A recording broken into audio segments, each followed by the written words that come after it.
territory, of course, in general terms, can be everything. It can be the kind of the entire, let's say, area either that we occupy with projects or with life or with our professions. So in a sense, if you talk about specifically about the territory in relation to kind of human conquest, I think it's basically the space that we inhabit. It's the kind of the entire world that surrounds us. So probably that. And then the territory of Marghera, I think it's interesting, but it depends also how you look at it.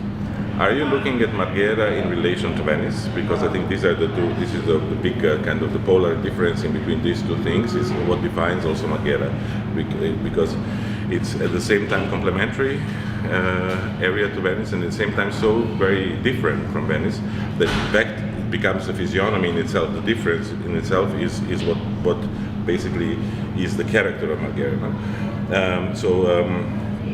The territory, this kind of almost like post-apocalyptic, let's say, the space of Marghera, the territory of Marghera, is something that, of course, we are dealing with in this workshop. But I think it's also something that is, let's say, a very interesting issue for Europe as a whole. Europe as a whole is full of this kind of territories, the areas that have basically been adjacent to big cities, to big historical cities, big historical centers, that at some point, especially in the 20th century, have witnessed incredible development with the development of industry, but at the same time have also become obsolete by the time today. Maybe Marghera more expressly so, because of course Venice is no longer an industrial center and no longer a production center. It's basically one large hotel. So in that sense, the kind of the differences are extreme, and in that sense, I think the territory of Marghera is a more extreme example of what has been happening in European cities, in quite a few European cities in the last. It's difficult maybe to speak about landscape, because of course I think when you say landscape, and even when I say landscape, people start to think about something that is necessarily green, no? And necessarily something that includes trees and includes grass and whatever. And I think especially in this workshop, proves that in fact the idea of landscape is much wider, and the cities are nothing more than a kind of a format of landscape development. No?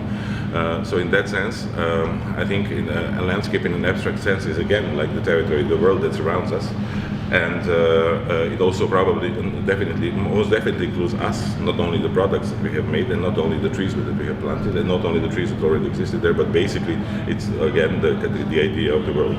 And then the landscape of Marghera, which is going to be your next question, is it's something that I find quite fascinating. If you look at it as a kind of phenomenon, this kind of post-apocalyptic combination of petroleum and leftover trees and the kind of dead nature, and I think it creates, for me it's a very powerful picture, and I think most of the projects in our studio are also dealing with this, in fact, with this issue. We have tried not to let's say work so much with the idea of architecture and the idea of beautification, but the idea of maybe let's say different ways in which you can understand this landscape of Marghera, landscape including everything, including all the dirt and not only the beautiful buildings of Marghera, because there are some beautiful, but in fact the opposite, the ugly, the generic,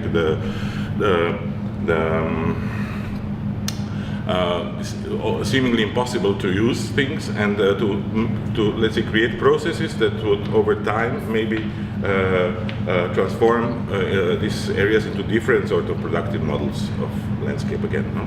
So more to see this process. So in that sense, I think the landscape of Marghera is a kind of a very fertile landscape. However dead it is at the first sight, is incredibly fertile because it's so incredibly inspiring. Because in fact it includes exactly the landscape that I like, that I accept as that I personally like more, which is this kind of the landscape of human destruction, of the centuries of human destruction, especially of the last, let's say, century of human destruction. And I think this is a good material to work with.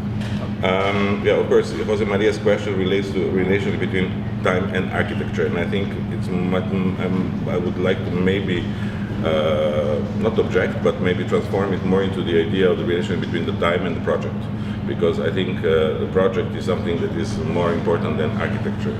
itself. Architecture is maybe discipline, and project is, in a way, a more overwhelming thing that includes much more than the actual act of architecture. So, in that sense, I think, of course, time is always an intrinsic part of the project, especially in the projects that we are doing now here in the studio. Most of them, or 90% of them, are about time, because especially when you work with this kind of landscape, of course, there are a few projects that look like they're kind of ready to build or ready to make, and let's say you forget about a lot of issues like money and whatever. But most of the projects are in fact about the idea of starting the processes that will, of course, fundamentally include time in their implementation. And you will see the projects that basically we start them in 2014, but in fact our projection time is 2200. So the idea is that, of course, it's obvious that the time is a fundamental part of this process. Generally, I think that time is a part of the project, of a project on very many levels. I mean, if I talk about our own work, the idea, of course, of the passage of time that is included in the project, the idea of the time that involves let's say the thinking of and the construction of the project, but also very important for us, for me and my partner, who is also here, is